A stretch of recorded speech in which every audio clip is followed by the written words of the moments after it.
Hello, this is Christina Waschko and you're watching Motherpreneur TV. Information, inspiration and entertainment from mothers to mothers. Now there comes a time in our life where we find ourselves at a crossroad and we're asking ourselves, is this really who I am? Is this really what I want? And there are only two ways of how to deal with it. Either we turn left, we shrug our shoulders and say, okay, whatever, it is what it is, or we turn right, take actions and really pursue our big, fat, scary dream. My guest today took his quest, his change to the extreme. Croix Sather did something that 99.999% of the population would never ever do. He ran across America. He started in San Diego and finished in New York. He ran over 2,600 miles. How did he do it? Get this. He did 100 keynote speeches. He ran 100 marathons in 100 consecutive days. Now, if this isn't crazy enough, the next year, in August 2012, he challenged his body and mind to the max again. Croix ran through Death Valley. He ran the ultra marathon called Badwater. He did this in 72 hours. He crushed the world record. He ran through temperatures of up to 50 degrees. And here comes the cherry on top. He ran this unassisted, meaning he had a cart in front of him. He pushed a cart with all his supplies. I mean, I figured if anybody knows about how to get from A to B, I mean literally, and if anybody knows about how to stay motivated, it is Croix Sather. Croix is the author of Dream Big, Act Big. He's a keynote speaker, business consultant, and the first man ever to appear on Motherpreneur TV. And the first question I ask him is exactly the same question you have in your mind right now. Enjoy. Are you mad? That's what they tell me. So I want to know, you're a father, you have 2 children. Yep. Why, honestly, why did you do it? Like many people in life, I was on a journey that I didn't like. I was a carpenter, I was successful in business, and while I was good at it and I made good money at it, it wasn't my calling.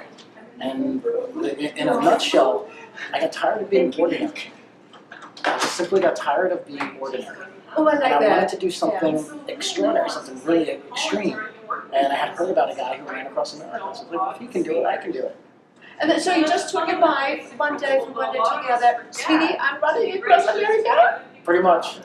What did she say? I don't think she believed me. Yeah. I don't think she believed me for months. After months of training, I don't think she believed me. No, I was a casual runner just a year before. So it's only 1 year of training and then running a marathon distance a day. Crazy, crazy. So I believe a marathon distance is 42K, yeah, right? So yeah. something like 42K. Yeah, I told you, he's mad. He's mad. If you know too much, you can talk yourself out of it. Well, the guy that I had run across America, I didn't do my research on him. Yeah. He was a runner for 20 years. Yeah. A professional runner for 20 years.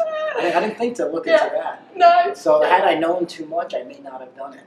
Because I like that. Because sometimes if we know too much about pursuing our big, fat, scary dream, we probably wouldn't do it. Yeah. So anyway, so you prepared yourself for a few months, and then when did your wife finally realize, oh, this means business? I'm not even sure. She just sort of went along with it. She's never got in my way of any ideas that I've had. Oh, she's a great woman. I had to explain to her when we first started dating. I have all these ideas, and whenever something would come out of my mouth, because she's so analytical, she always thought that I was going to do everything that I would say. So finally one day I had to explain to her, these are just ideas. I'm bouncing them off just bouncing them to see if they're going to stick. Yeah. So when I said I'm going to run across America, I don't think she believed me for a long time. And what did you tell your children? Well, at that time they were young. It was 3 and 5. Right. So the 3-year-old didn't really understand so much, and the 5-year-old was just starting to be at that level of understanding. They still get it today. They'll tell their teachers that my daddy ran across America, and they don't believe it. So when I go in for a parent-teacher conference, that's the first thing they ask me. Yeah, but this it's like, no, my kids are not lying. Yeah, exactly. You're the madman. You're the crazy man. May I ask you about the logistics? So you just left your business for 3 months? Well, my business before that was speaking. I had moved into the speaking business, and I was doing that. So the other part of this is that I spoke every day. Right. So I gave an inspirational talk to at-risk groups, so wounded warriors, rural high schools, addiction centers, homeless shelters, even prisons. And I would speak every day to a different group, and then I would run the marathon. So I was speaking already, and then I decided to do this thing, so I decided to add speaking tours to it. At first it was, how can I do something extraordinary? Right. Then the next part was, well, how can I make this help other people? So that's where the talks came in, Right. in addition to the running. So, and you had a whole team supporting you? Huge team, yeah. Right. Did you pay this? I mean, Everybody was paid. Right. Yeah, everybody was paid. It was a ton of money. Wow, but you paid it yourself. You didn't have any Yeah, right out of sponsors. my own pocket. I didn't No know that. sponsors. That's even. That is even. Oh. So, if you want to run across America, you have to have either sponsors or have lots of money. Yeah. So, and tell me, why did you do the second thing? Run across Death Valley.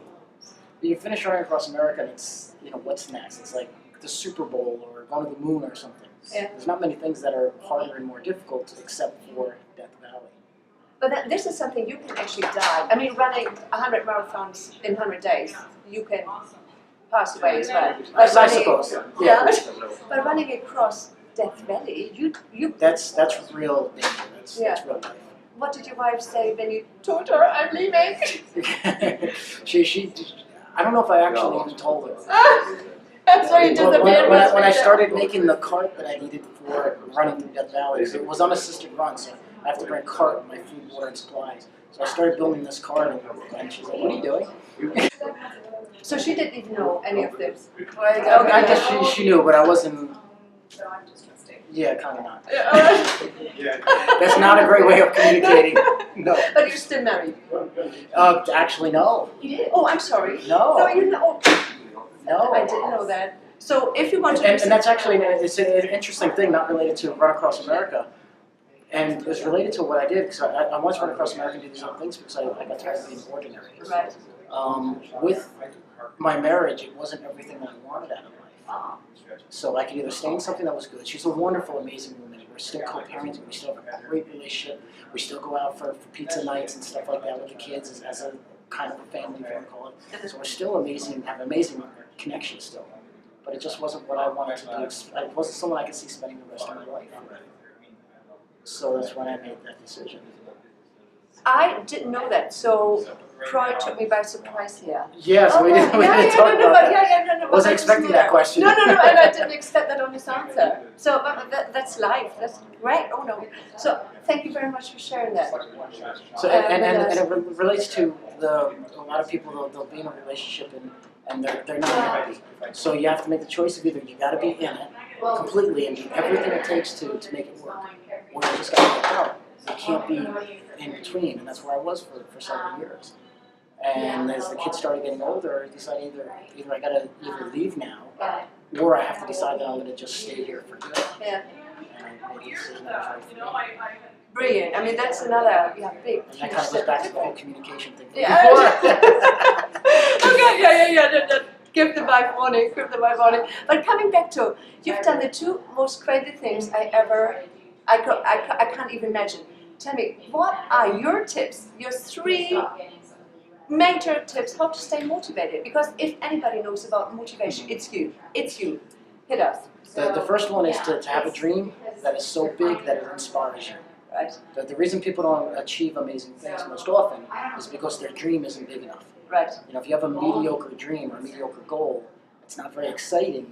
You're not going to stick with it when it becomes hard. Right. So, in running in the marathon, when you hit the wall, Yeah. and how do you push through that wall? Well, these people who run marathons, I gotta finish. Yeah. It's so big that it inspires them, so they'll push through the challenging parts. Right. And so you gotta have a dream so big that it inspires you. Yeah, nice. And the second part is taking action, Yeah. taking massive action towards it. You gotta commit. So you gotta take action towards it and then commit to it. So there's the three parts. The dream so big, take massive action, and then commit. And commit with absolute conviction that you're gonna succeed. But then how can you say, oh, Thank you. I'm sorry. No worries. Sounds good. It's all nice. That was the candy lady. She just brought me some candy, some mints. Do you have smelly breath? I just finished lunch. This is a post-lunch interview. So now I got some Casilla. No, I don't think I'm doing that. Live TV, this is what happens. Exactly. I'm not cutting any of this. So, a nice socks you have on. Nice ones.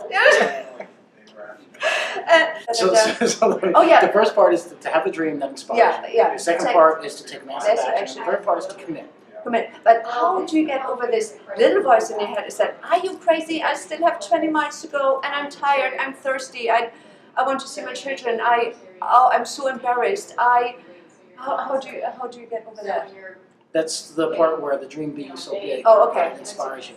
Right. So it's got to be able to be something, you obviously got to push through the stuff, but it's got to be something that you're willing to, as I said in the talk the other day, is what are you willing to die for? Yeah. And in Death Valley, it's kind of a true thing. But in life, if you think about it, it's everything you're doing now, today, everything you've done up until this point, everything you're doing now, and everything you do from this day forward, is what you're willing to die for. Because someday you will be on the rocking chair of life. You'll be in the last season of your life, and you will pass on. So everything you've done, what you're doing right now, is literally what you're willing to die for. And I wasn't willing to die in a mediocre life. So I love these 3 steps. Wonderful. Anything else to tell the mothers who are watching or the fathers who are watching to go from A to B? So obviously dream big. Anything else you can say? Specifically, because your audience is mostly moms, right? Yeah. So specifically for moms, what moms do, and I've worked with a lot of people with this specifically, and this is in your DNA. Right. As a mom, Yeah. as a woman, is you're so giving. Yeah. You know, you're giving as a spouse, you're giving as a mom, you're giving as a woman. Yeah. And what happens often is that you forget to make time for yourself. You forget to live your life for yourself, not for someone else. Yes. You know, you go through life and first you get married and say, well, not meaning this in any kind of derogatory way, but this is, I'm living for my husband in a way. Yeah.